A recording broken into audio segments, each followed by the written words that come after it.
Assalamu alaikum, meu povo! Tiago Damasceno no História na Medina, continuando aqui nossos vídeos sobre a Palestina, e hoje vou explicar o porquê do apoio de muitos evangélicos aqui no Brasil a Israel. É isso mesmo.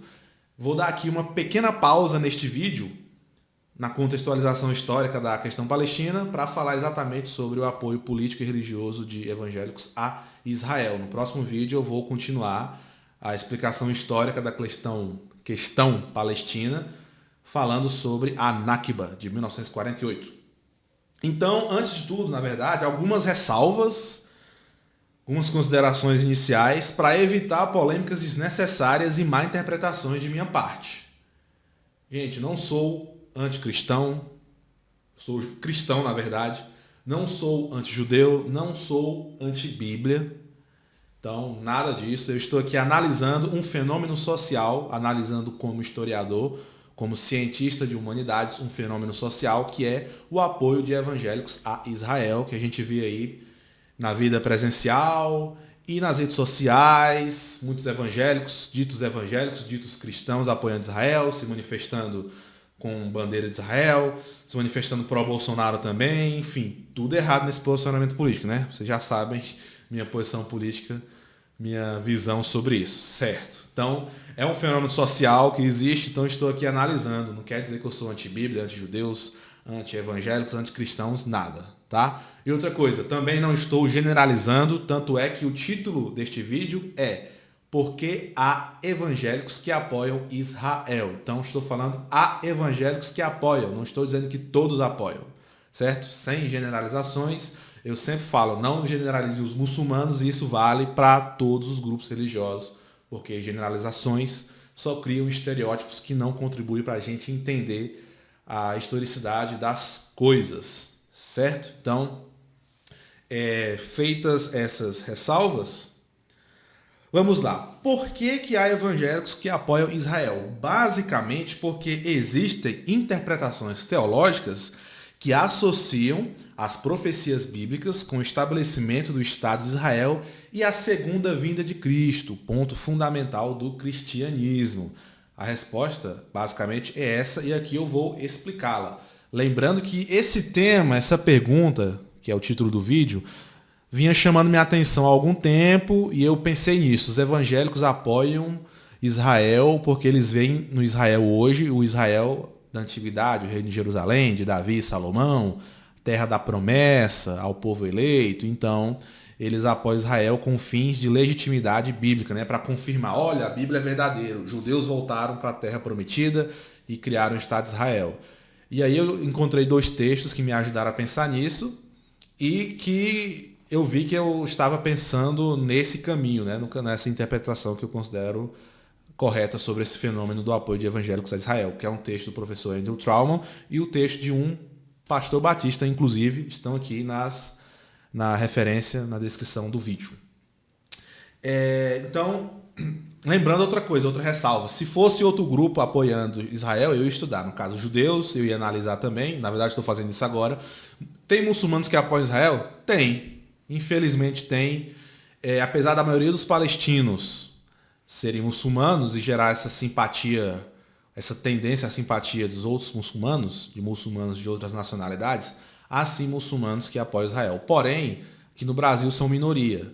A maioria de nós brasileiros somos cristãos, né? A nossa religião, a religião majoritária aqui no Brasil é o cristianismo. Então, nos salta mais aos olhos esse apoio de cristãos, de evangélicos a Israel. Católicos devem apoiar? Tem católico que apoia? Sim. Que não apoia? Também. Mas parece estar sendo mais evidente o apoio da vertente evangélica ou protestante, né, a denominação histórica mais, vamos dizer assim, correta historicamente, é protestante, porque é uma vertente do cristianismo nascida ali com a reforma protestante, então, mas vou usar aqui o termo evangélico, né? Então, nos salta mais aos olhos esse apoio de evangélicos a Israel, e é isso que a gente vai analisar aqui. Lembrando outra coisa, além de ser cristão, eu já fui evangélico. Eu não frequento mais igreja hoje, mas frequentei desde que eu me entendo por gente, criança, até os 18 anos. E uma coisa que eu já via era isso, esse apreço de evangélicos a ao Estado de Israel, de certos evangélicos ao Estado de Israel. E uma coisa, alguns autores falam em paixão, obsessão e até fetiche. Eu também falo por aí. É um apreço muito grande com Israel por parte dos evangélicos, uma obsessão quase, né? Um apreço muito grande. Eu lembro, quando eu frequentava a igreja, que havia mais tolerância com o Estado de Israel do que com os judeus em si. Porque isso aqui é uma opinião minha, uma impressão que eu tinha na época. Os judeus eram vistos meio, pelos evangélicos, como aquele seu primo que você tem problema com ele, aquele primo problemático porque ele não é cristão, né? Mas que você tolera, porque você é da mesma família que ele. Sabe? Essa é a impressão que eu tinha. Judeu, você tolera ele, mas ele tá errado, tá, porque ele não aceitou Cristo como seu salvador, né? E aí, então, que justifica esse vídeo, que é a questão que dá título ao vídeo. Por que que evangélicos apoiam um Estado que se diz judeu, sendo que os judeus não aceitaram Jesus como Messias? Por que esse incutimento, como se diz no meu Maranhão, por que esse incutimento com Israel, já que é um Estado que se diz de outra religião? Uma religião que não aceitou o Messias, Jesus Cristo. Então, é uma pergunta curiosa que eu sei que muita gente deve se fazer também. E aí, já respondi parte e aprofundando aqui a resposta, respondi em partes, agora vamos aprofundar. É porque no meio evangélico há um imaginário, um modo de pensar que coloca o retorno dos judeus à terra prometida, Canaã, Palestina, como um requisito para o retorno de Jesus. Então, é um requisito nesse imaginário evangélico, nessa forma de interpretar a Bíblia. O retorno dos judeus à terra prometida é um requisito para Jesus voltar, segundo a vinda de Cristo. E aí se faz essa leitura. O Estado de Israel é o retorno dos judeus à terra prometida. Mas não é exatamente assim. Daqui a pouco eu vou problematizar isso. E aí, Cristo voltando, os judeus que sobreviverem ao fim do mundo, ao holocausto, vão aceitar Cristo e se converterão ao cristianismo. Então, a fundação de Israel, vista, interpretada, entendida como retorno dos judeus a Canaã, a terra prometida, é o requisito para Jesus voltar e converter os judeus sobreviventes do Armagedon ao cristianismo. Curiosamente, é um paradoxo, né? Porque a defesa que evangélicos fazem de Israel leva, na interpretação deles, à extinção do judaísmo, porque aí os judeus irão se converter ao cristianismo na segunda vinda de Cristo. Então, está aí um paradoxo. É o apoio a um Estado que se diz de uma certa religião, e aí esse apoio, na expectativa evangélica, vai levar ao fim do judaísmo. Olha que paradoxal, que doido, né? Que engraçado, irônico. E lembrando, no Estado de Israel se diz judeu, né? Não é exatamente assim. Como vocês viram, até postei um vídeo aqui dias atrás. O que não falta é judeu contra o Estado de Israel, reconhecendo os crimes do Estado de Israel. Então, Israel não é unanimidade entre os judeus. Essa forma de interpretar a Bíblia, de ver o Estado de Israel como o estabelecimento do retorno dos judeus à Terra Prometida, é uma interpretação influenciada por uma teoria chamada dispensacionalismo, esse nome grande mesmo. O dispensacionalismo é essa teoria, essa corrente teológica, criada por um pregador inglês chamado John Nelson Darby, nascido em 1800, falecido em 1882. O John Nelson Darby popularizou o dispensacionalismo por meio da Bíblia de Referência Scofield, que é uma Bíblia que contém as anotações e os estudos do teólogo e também pastor, mas estadunidense, Cyrus Scofield, ou Cyrus Scofield. Então essa Bíblia do Cyrus Scofield, estadunidense, era a base de estudos do John Nelson Darby, o desenvolvedor dessa teoria, dessa vertente teológica, que foi o dispensacionalismo. Então o dispensacionalismo tem ali na sua origem o protestantismo inglês e estadunidense. Essa teoria ganhou muito terreno nos Estados Unidos na década de 1930 e ganhou muito terreno aqui no Brasil e vem ganhando. Como a gente sabe, o protestantismo estadunidense influenciou e influencia muito o protestantismo brasileiro. Então, essa teoria dispensacionalista, essa forma de interpretar a Bíblia e o Estado de Israel, essa associação é comum nas igrejas evangélicas aqui. Então, para a teoria dispensacionalista, Israel é o Estado do povo eleito, que tem papel fundamental no fim dos tempos, como eu falei, na volta de Cristo, e no estabelecimento do reino de Deus. Essa ideia ganhou mais voga ainda com a criação do Estado de Israel, porque o Estado de Israel, como eu disse, nessa interpretação, nessa forma de interpretar, foi encarado como o retorno dos judeus à Palestina e o estabelecimento do reino de Jerusalém novamente, e aí isso é requisito para Cristo voltar e ali julgar a humanidade, aconteceu o arrebatamento da igreja e, enfim, estabeleceu o reino de Deus. Então, por isso esse apreço dos evangélicos a Israel, porque Israel é visto como um termômetro da vontade divina das profecias bíblicas. Um termômetro que mostra um acontecimento político aqui terreno que repercute no mundo espiritual. Então, essa forma dispensacionalista de ver as coisas vê Israel como cumprimento das profecias escatológicas da Bíblia, de retorno dos judeus a Canaã. Então, nessa visão, nessa forma de interpretar, Israel tem papel fundamental na salvação do mundo, porque, enfim, é um sinal de que se os judeus voltarem à Terra Prometida, o Estado de Israel é visto como isso, então Cristo ainda vai voltar e julgar a humanidade, enfim, arrebatar a igreja, toda a expectativa bíblica em relação ao retorno de Jesus e ao fim do mundo. E aí, então, espero que eu tenha sido claro nisso. E agora a crítica sobre isso. E de novo aqui, gente, é crítica que eu falo no sentido de análise. Essa teoria dispensacionalista, essa forma de interpretar Israel, de associar as profecias bíblicas com Israel é problemática? Por quê? Porque gera um apoio político a um Estado genocida, como eu já deixei claro aqui. Então, essa teoria dispensacionalista tem dois problemas. O primeiro é colocar a Bíblia como verdade absoluta para todos, para tudo e todos. De novo, a Bíblia é um documento histórico, uma fonte histórica importante, sem sombra de dúvida.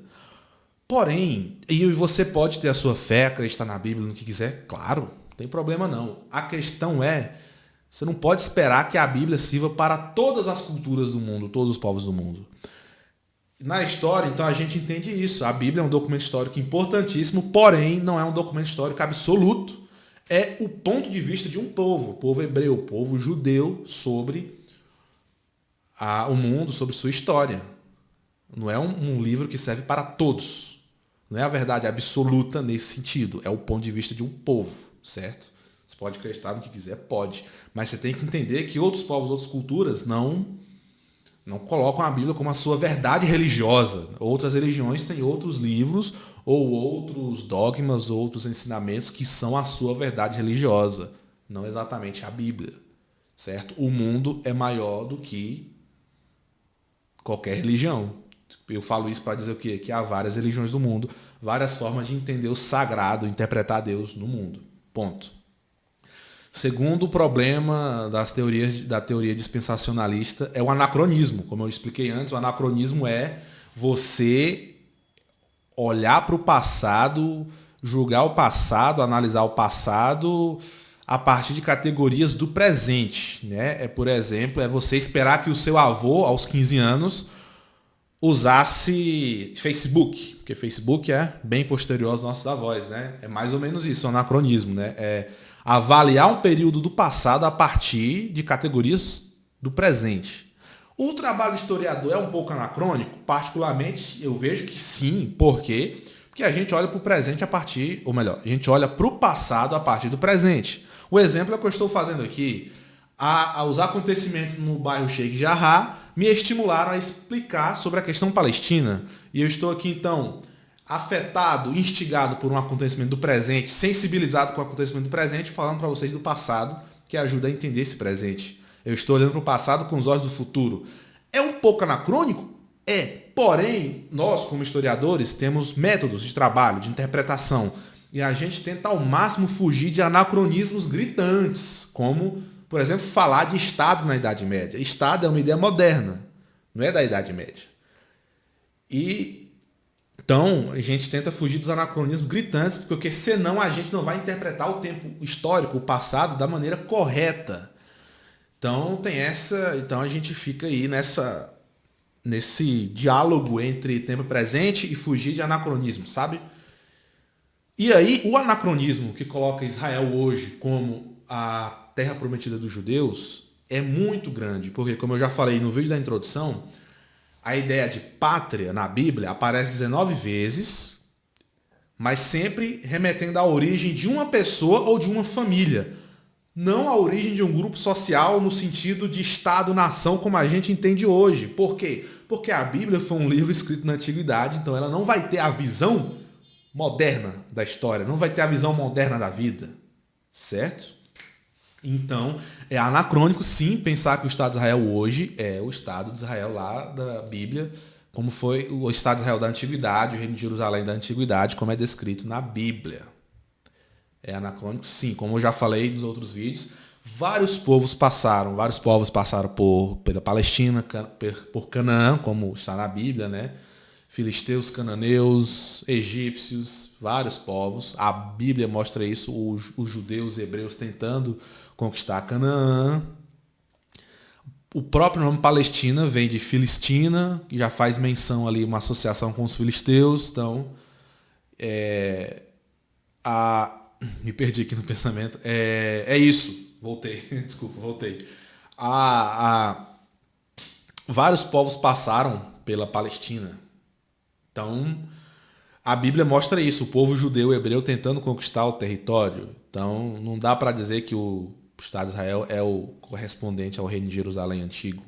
É um anacronismo pesado. E outra questão aqui é a profecia. Você pode acreditar nas profecias da Bíblia? Claro. Mas aqui, como historiador, como cientista de humanidades, a gente tenta analisar as coisas da forma mais objetiva possível. Claro que as ciências humanas não são 100% objetivas. As exatas e as biológicas são? Também não. Então tem toda uma discussão. Tem gente que diz que sim, tem gente que diz que não. Enfim, mas as ciências humanas elas não são 100% objetivas, porque tudo passa pelo nosso crivo pessoal, né? Então há uma grande parcela de subjetividade. Mas claro, a gente consegue uma certa objetividade nos nossos estudos. Isso com certeza. Então, nisso a gente analisa as profecias. Então, como que a gente, historiador, vê as profecias num documento como a Bíblia? As profecias são a expressão de expectativas de uma época. A gente não vê que a profecia vai se cumprir. Ou a gente nem pensa nisso. Nossa preocupação não é essa. A gente quer entender a profecia, a relevância dela na sua época de registro. Então a gente vê que a profecia é a expressão de uma expectativa da época.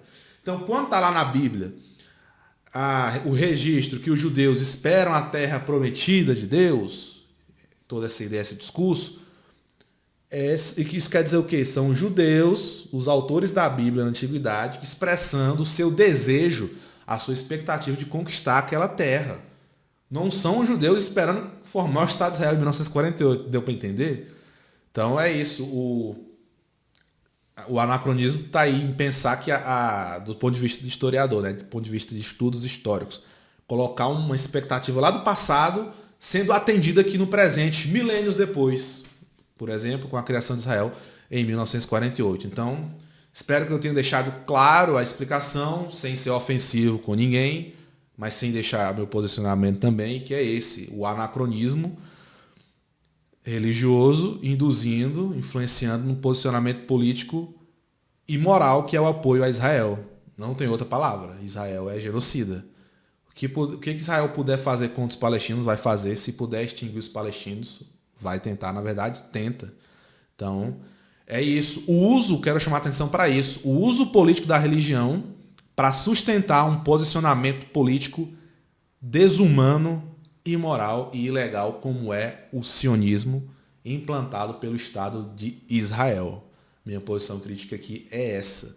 O perigo do uso político da religião, de suas ideias, de seus discursos, para legitimar projetos políticos genocidas, violentos, imorais, que não têm respaldo na lógica do Novo Testamento de Cristo. E é contradição.